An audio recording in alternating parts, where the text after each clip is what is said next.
Welcome to another Python video tutorial, and in this particular video tutorial we are going to look at the concept of string concatenation in Python. So let's get started. The string concatenation concept in Python is simply when you want to join two or more words together to form a new compound word. Let's say, for instance, let's add to our text editor that you want to correct the first, maybe you are developing a Wii application and you want to get the first name and the last name of that particular person, but in when you want to store it in your database, you want them to store them as one word.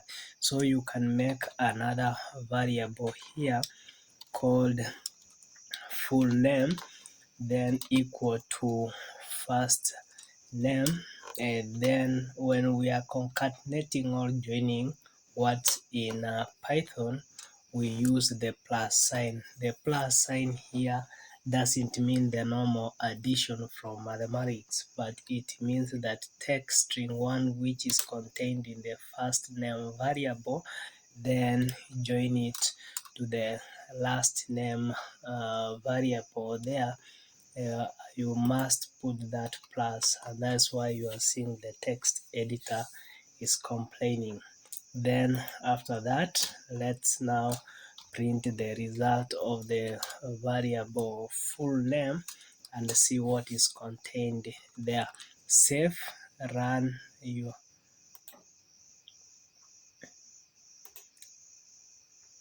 yes, I want to stop that.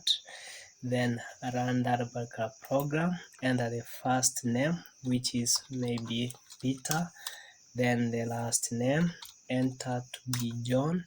As you can see, this is the output contained in the full name.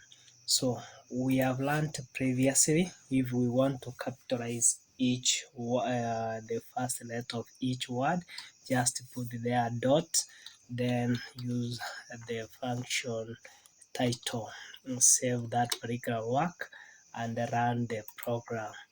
Enter the first name, let's enter Peter, then John, enter that, and as you can see, it is called Peter John.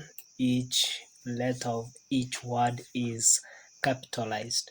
Let's say that you wanted to every word to be in a lowercase, you can do what we call lower there, utilize the functions which we have learned earlier. Then here I type Peter, then press enter, John, enter, and as you can see, everything here is in small letters. That is it for this particular video tutorial. I would like to urge you to give me a subscription. Also, don't forget to like and share with your friends. Also, hit the notification bell so that you can get notified as per when I release new video tutorials. Hoping that you are gaining something from this video tutorial series. Let's meet together in the next video tutorial when we shall learn more. Thanks for watching.